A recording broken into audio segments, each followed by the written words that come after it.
apa namanya ya, kayak gini. Misalnya sama ketika kanak-kanak dulu, karena pada saat itu saya ketika kanak-kanak dulu, karena zaman itu belum ada gadget, maka yang banyak kita gunakan adalah kartu remi atau kartu domino. Nah, kartu ini kadang-kadang kita lipat dua, kemudian kita kasih berdiri, kita susun. Biasanya kalau saya dulu sih mengikuti seperti pola kayak obat nyamuk dulu, ya. Jadi kita membentuk pola seperti obat nyamuk. Jadi kartu itu kita susun mengikuti pola itu. Kemudian setelah kartunya berdiri semua, maka di sisi bagian ujung itu kita sentuh. Jadi kartu ini akan jatuh, ya. Nah, inilah namanya kita sebut teori domino. Jadi ketika terjadi pada saat kartu ini jatuh, maka yang paling menderita itu adalah bagian paling ujung, sama dengan kecelakaan. Nah, ketika ini terjadi kecelakaan, maka yang paling menderita itu adalah yang paling di ujung, yang paling jatuh terakhir. Karena dia mendapat pelimpahan tekanan dari atas. Nah, ketika terjadi kecelakaan ini, maka kita akan merunut ke belakang apa yang menjadi penyebab kecelakaannya. Kemudian sebab-sebab inilah nanti yang akan kita analisis satu persatu. Ya. Nah, sekarang dalam rangka pencegahan kecelakaan konstruksi, maka kita sudah dapatkan ternyata sebab-sebab kecelakaan konstruksi ada dua faktor. Yang pertama adalah faktor manusia, yang kedua adalah faktor teknis. Ya. Kalau dari faktor manusia itu ada dari sisi unsafe action, cara dia melakukan pekerjaan. Kalau dari faktor teknis ada dari material, peralatan, dan lingkungan kerja. Nah, sebab-sebab tadi ini, dua faktor tadi, faktor manusia itu misalnya dari sisi unsafe action, kadang-kadang tukang itu terlalu over confidence. Kita kasih tahu, Pak, ini jangan dikasih begini, Pak, teorinya nanti begini-begini. Dia bilang, Bu, saya sudah 20 tahun begini, tidak pernah begitu, bla bla dan sebagainya. Ya. Kemudian untuk faktor teknis itu dari material, itu biasa dari bahan-bahan bangunan, misalnya untuk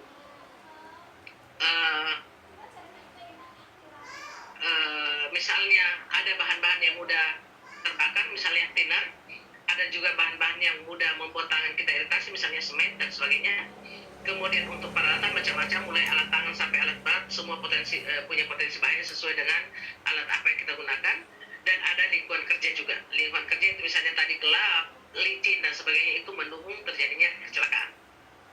Ya, tapi rata-rata untuk pekerjaan konstruksi itu, untuk lingkungan kerja yang paling banyak itu, setiap ada pekerjaan konstruksi maka itu pasti ada, yaitu debu dengan kebisingan. Itu yang terbesar untuk pekerjaan konstruksi. Ya. Nah, dari dua sebab-sebab inilah tadi akan kita analisis satu persatu ke belakang. Yang pertama di sini adalah faktor manusia. Faktor manusia itu adalah sangat dominan di lingkungan konstruksi. Ya, faktor manusia itu adalah sangat dominan di lingkungan konstruksi. Jadi rata-rata pekerjaan konstruksi kita di Indonesia masih menggunakan tenaga manusia, apalagi di Sulawesi Selatan. Masih jarang kita dengar menggunakan tenaga robot. Kalaupun ada, mungkin ada satu dua, tetapi posnya mungkin masih jauh lebih tinggi dibanding tenaga manusia. Kemudian pekerja ini heterogen, tingkat skill dan edukasi berbeda, pengetahuan tentang ketiga dia rendah. Tadi berdasarkan data di awal saya sampaikan bahwa 80% tenaga kerja sektor konstruksi pendidikan mereka hanya SMP ke bawah. Ya, sehingga untuk tenaga manusia ini perlu penanganan khusus. Ini kita lihat gambarnya. Di dalam Undang-Undang Ketenagakerjaan mengatakan bahwa anak itu tidak boleh bekerja. Dan anak itu dikatakan bekerja apabila dia masuk ke lingkungan kerja, kecuali dapat dibuktikan sebaliknya. Apalagi untuk pekerjaan konstruksi masuk dalam bentuk-bentuk pekerjaan terburuk untuk anak. Jadi anak sama sekali tidak boleh masuk ke sini. Jadi kita clear masalah anaknya, anggap saja dia tidak bawa anak di sini. Ya, kita clear masalah, anggap dia tidak bawa anak. Sekarang, apa yang harus kita lakukan sehingga pada saat pekerja konstruksi ini dia melakukan pekerjaan ini aman? Kalau kita melihat gambar ini, kita menganalisiskan pada saat dia bekerja ini, dia bekerja di ketinggian. Pada saat dia bekerja di ketinggian, dia menggunakan alat bantu perancah. Perancah yang digunakan adalah perancah bambu. Kaki peranca ini menggunakan pasangan batu. Kemudian peranca ini ada batang memanjangnya dan ada batang melintang. Ya. Kemudian di atasnya ada platform lantai kerja. Platform ini tadi saya katakan di awal minimal 40 cm. Satu papan itu 20 cm, dua papan 40 cm. Jadi saya pikir perancanya ini cukup aman untuk dia bekerja. Tapi sesuai dengan penyampaian saya tadi di awal, saya sampaikan bahwa platform di mana orang bekerja itu harus ada pengaman. Ya, platform di mana orang bekerja itu harus ada pengaman. Jadi, paling tidak kita harus menarik bambu. Jadi yang perlu kita perhatikan di sini adalah pengamannya.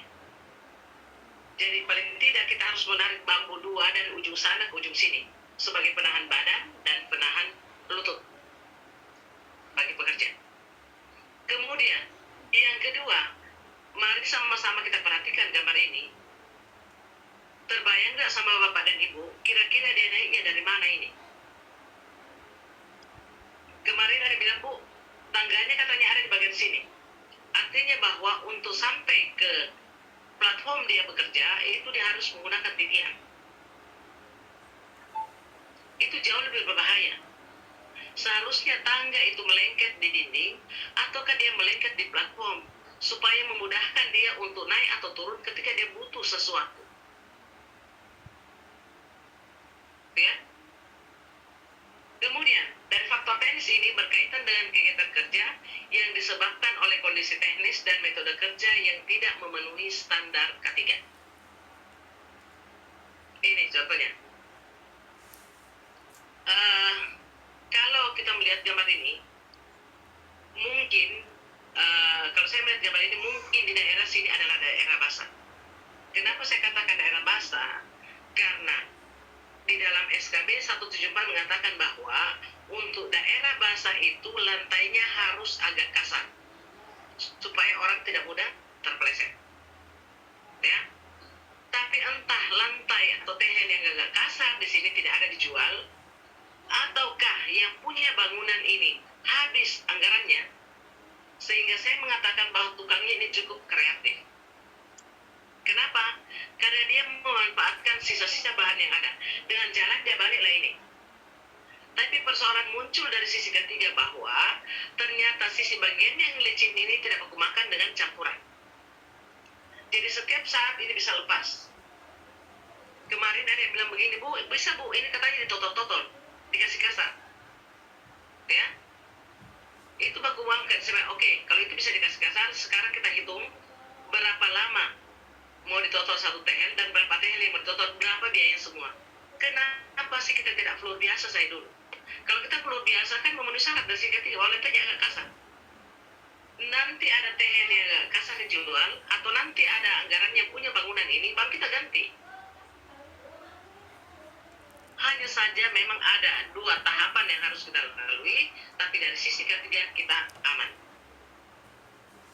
Ya. Kemudian pencegahan dari faktor manusia itu yang perlu kita lakukan itu adalah misalnya yang pertama kita lakukan adalah melakukan pemilihan tenaga kerja. Ya, melakukan pemilihan tenaga kerja. Ini sesuai dengan amanat Undang-Undang Nomor 2 2017. Ya, amanat Undang-Undang Nomor 2 2017 bahwa tenaga kerja yang kita gunakan untuk sektor konstruksi itu adalah tenaga kerja yang telah tersertifikasi. Oleh karena itu kita harus menggunakan tenaga kerja yang telah tersertifikasi. Ketika tenaga kerjanya kita sudah dapat, maka sebelum dia melakukan pekerjaan itu kita kasih tahu. Kita lakukan pelatihan sebelum mulai bekerja, kita kasih tahu, Pak, yang Bapak kerja ini, modelnya begini, sistemnya ini, alat yang digunakan ini, dan sisi ketiga begini perlindungannya. Dia paham baru kita pekerjakan. Pada saat kita pekerjakan di sini, kita harus lakukan pembinaan dan pengawasan selama kegiatan berlangsung.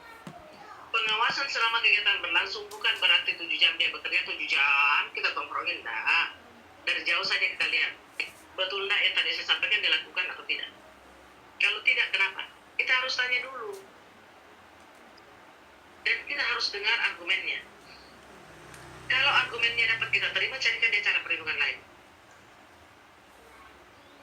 Ya, ini contohnya.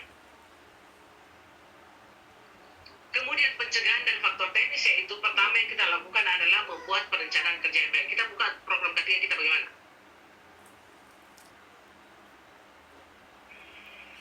Ya, kita buat perencanaan kerja yang baik. Kita buat program K3 kita bagaimana sedetail mungkin.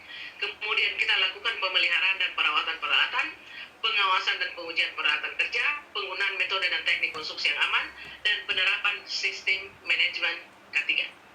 Ini yang terpenting dalam rangka pencegahan dari faktor teknis. Selanjutnya kita masuk ke strategi penerapan K3 di proyek konstruksi. Dalam rangka strategi yang kita lakukan di sini ada